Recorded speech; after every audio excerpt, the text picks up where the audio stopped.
আমন্ত্রণ জানাচ্ছি আপডেট সংবাদে। শুরুতেই জানিয়ে দিব গুরুত্বপূর্ণ শিরোনাম, এরপরেই থাকবে বিস্তারিত।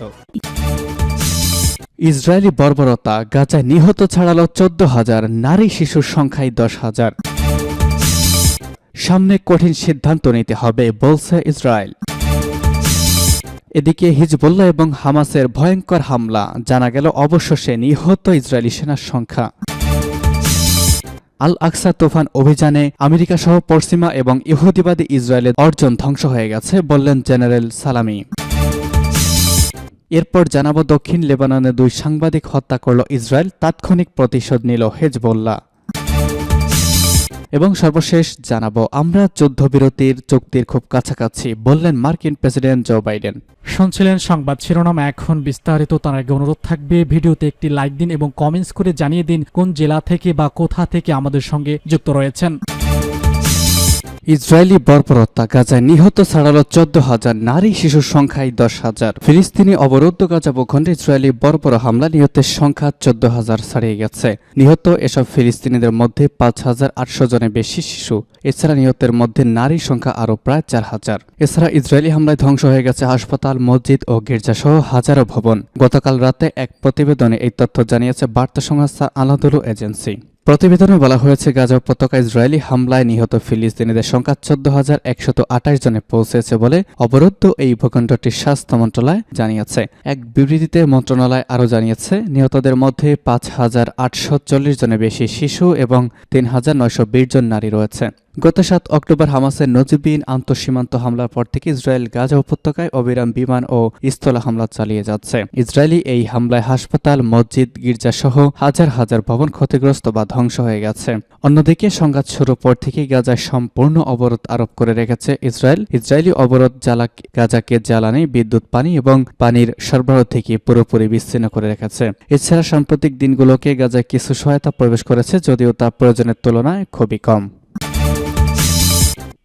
সামনে কঠিন সিদ্ধান্ত নিতে হবে বলছে ইসরায়েল। দখলদার ইসরায়েলের প্রতিরক্ষামন্ত্রী ইয়োব গ্যালান্ট বলেছেন, গাজা উপত্যকায় হামাসের কাছে যেসব ইসরায়েলি জিম্মি আছেন তাদের উদ্ধারের সামনে ইসরায়েলকে কঠিন সিদ্ধান্ত নিতে হবে। গতকাল দক্ষিণ ইসরায়েলের সেনাবাহিনীর গাজা ডিভিশনের সামরিক কর্মকর্তাদের সঙ্গে বৈঠক শেষে এমন কথা বলেছেন গ্যালান্ট। ইহুদিবাদী ইসরায়েলের প্রতিরক্ষামন্ত্রী এমন সময় এই মন্তব্য করলেন যখন কাতারের মধ্যস্থতায় হামাসের কাছ থেকে 50 থেকে 100 ইসরায়েলি জিম্মিকে উদ্ধারের আলোচনা চলছে।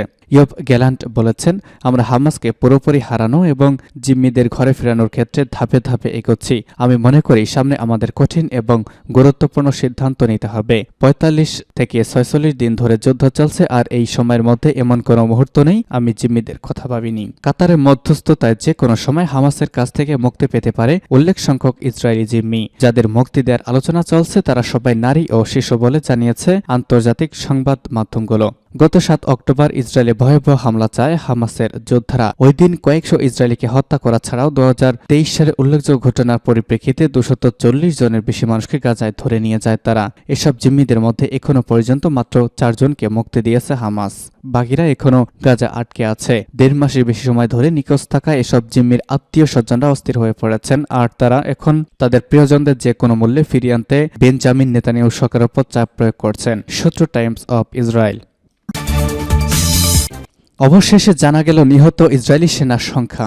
ফিলিস্তিনি গাজা উপত্যকায় আমাদের সঙ্গে চলমান যুদ্ধে নিহত ইসরায়েলি সৈন্যের সংখ্যা জানা গেছে। এ পর্যন্ত যুদ্ধে 68 জন ইসরায়েলি সেনা নিহত হয়েছেন বলে ইসরায়েলি প্রতিরক্ষা বাহিনী IDF-এর এক বিজ্ঞপ্তিতে জানানো হয়েছে। টাইমস অফ ইসরায়েল জানিয়েছে সর্বশেষ নিহত 2 সেনার নাম প্রকাশ করেছে IDF। তারা হলেন ক্যাপ্টেন আরনন আব্রাহাম এবং স্টাফ সার্জেন্ট ইয়ালো সেনকিন। গাজা উপত্যকায় হামাসের সামরিক শাখা আল কাসাম ব্রিগেডের সঙ্গে যুদ্ধে তারা নিহত হয়েছেন। একই দিন স্থল হামলায় 5 সেনা গুরুতর আহত হয়েছে বলে জানিয়েছে IDF। 47 দিনে গড়িয়েছে ফিলিস্তিন ইসরায়েল যুদ্ধ। হামাসকে নির্মূল করার নামে তারা গাজায় স্থল অভিযান শুরু করেছে। ইসরায়েলি এই হামলায় ফিলিস্তিনি নিহতের সংখ্যা 14,000 ছাড়িয়েছে বলে স্বাস্থ্য মন্ত্রণালয় জানিয়েছে। টাইমস অফ ইসরায়েল এক প্রতিবেদনে এই তথ্য জানানো হয়েছে। আল আকসা তুফান অভিযানে পশ্চিমাদের সকল অর্জন ধ্বংস হয়ে গেছে বলছে ইরান। ইসলামী বিপ্লবী গার্ড বাহিনীর কমান্ডার ইন চিফ বলেছেন, আল আকসা তুফান অভিযানে আমেরিকা সহ পশ্চিমা এবং ইহুদিবাদীদের সকল অর্জন ধ্বংস হয়ে গেছে। গত 7 অক্টোবর 2023 তারিখে ফিলিস্তিনি প্রতিরোধ গোষ্ঠী গাজা থেকে দখলদার ইসরায়েলের বিভিন্ন অবস্থানে আল আকসা তুফান অভিযান শুরু করে। ওই অভিযানে পরাজয়ের প্রতিশোধ নিতে মরিয়া হয়ে উঠেছে ইসরায়েল। তারা প্রতিরোধ যোদ্ধাদের অভিযান বন্ধ করতে গাজার সকল ক্রসিং পয়েন্ট বন্ধ করে দিয়ে বেসামরিক স্থাপনার ওপর নির্বিচারে বোমা বর্ষণ করে যাচ্ছে। বিপ্লবী গার্ড বাহিনীর কমান্ডার মেজর জেনারেল সালামি বলেছেন, আল আকসা তুফান অভিযানে পশ্চিমাদের সকল অর্জ ধ্বংস হয়ে গেছে। আমেরিকার নরম যুদ্ধ আর মিডিয়া ব্যবহার করে নিজেদের যে জন্য রাজনৈতিক নিয়ন্ত্রণ তৈরি করেছিল, আল আকসা অভিযানের পর সবকিছু একসঙ্গে ধসে পড়েছে। বার্তা সংস্থা ইরোনা আরও জানিয়েছে, জেনারেল সালামি দেশের অধ্যাপকদের বৈজ্ঞানিক ও সাংস্কৃতিক ফ্রন্টে 30,000 সদস্যদের জাতীয় সমাবেশে মন্তব্য করেছেন। তিনি আরও বলেছেন, আল আকসা তুফান অভিযানের পর আমেরিকা সহ পশ্চিমা এবং ইহুদিবাদীদের প্রকৃত পরিচয় ও চেহারা বিশ্ববাসীর সামনে নগ্নভাবে উন্মোচিত হয়ে গেছে। আইআরজিসির কমান্ডার ইন চিফ আরও বলেছেন, ইহুদিবাদীদের মধ্যে উদ্বেগ উৎকণ্ঠা গাজায় যেরকম দেখা যাচ্ছে তার চেয়েও বেশি ভয়াবহ। অন্যদিকে গাজার জনগণ আত্মিকভাবে প্রশান্তিতে আছে এবং তারা কোনো কিছুতেই ভীত নয়, সূত্র জানাচ্ছে পার্স টুডে। দক্ষিণ লেবাননে 2 সাংবাদিক হত্যা করল ইসরায়েল, তাৎক্ষণিক প্রতিশোধ নিল হিজবুল্লাহ। দক্ষিণ লেবাননে আল মায়াদিন টিভি চ্যানেলে 2 সাংবাদিককে হত্যা করেছে দখলদার ইসরায়েল। আল মায়াদিন টিভি চ্যানেল জানিয়েছে, আজ তাদের টিভি চ্যানেলে একদল সাংবাদিকের ওপর বোমা ও গুলিবর্ষণ করেছে ইহুদিবাদী বাহিনী। এর ফলে 2 জন সাংবাদিক শহীদ হয়েছেন। তারা হলেন রিপোর্টার ফারা ওমর এবং ক্যামেরা পার্সন রেবুল মামারি। এর আগেও দক্ষিণ লেবানন ইসরায়েলের হামলায় 1 লেবাননি সাংবাদিক শহীদ হয়েছেন। এ নিয়ে গাজা ও দক্ষিণ লেবাননে ইসরায়েলি হামলায় 60 জনের বেশি সাংবাদিক শহীদ হলেন। এদিকে লেবাননের সাংবাদিক হত্যার তাৎক্ষণিক জবাব দিয়েছে লেবাননের ইসলামিক প্রতিরোধ আন্দোলন হিজবুল্লাহ। অবৈধ ইহুদি বসতি আল মানানার কাছাকাছি একটি সামরিক ভবনে ক্ষেপণাস্ত্র হামলা চালানো হয়েছে। ওই ভবনে ইসরায়েলি সামরিক বাহিনীর গুপ্তচর ইউনিটের সদস্যরা অবস্থান করছিল। সেখানে নিখুঁতভাবে আঘাত হানেছে 2টি গাইডেড মিসাইল। ক্ষেপণাস্ত্রের 2টি নিখুঁত আঘাতের কারণে বলা হচ্ছে ভবনে অবস্থানকারী ইহুদিবাদীদের সবাই প্রাণ হারিয়েছেন। এছাড়া 2 সাংবাদিক হত্যার ঘটনার তীব্র নিন্দা জানিয়েছে লেবাননের হিজবুল্লাহ এবং ফিলিস্তিনি হামাস, সূত্র জানাচ্ছে পার্স টুডে। এবং সর্বশেষ জানিয়ে দিব, আমরা যুদ্ধবিরতির চুক্তির খুব কাছাকাছি, বললেন বাইডেন। অবরুদ্ধ গাজা উপত্যকার ক্ষমতাসীন গোষ্ঠী হামাসের সাথে ইসরায়েলের যুদ্ধবিরতি চুক্তির কাছাকাছি রয়েছে বলে মন্তব্য করেছে মার্কিন যুক্তরাষ্ট্রের প্রেসিডেন্ট জো বাইডেন। মঙ্গলবার ওয়াশিংটনে সাংবাদিকদের সঙ্গে আলাপকালে তিনি বলেছেন, আমরা কয়েক সপ্তাহ ধরে জিম্মিদের বের করে আনার জন্য কাজ করেছি। আমরা এখন চুক্তির খুব কাছাকাছি রয়েছে। আমরা শীঘ্রই কিছু জিম্মিকে ইসরায়েলে আনতে পারি, তবে সবকিছু সম্পন্ন না হওয়া পর্যন্ত কিছুই বলা যাচ্ছে না, যোগ করেছেন তিনি।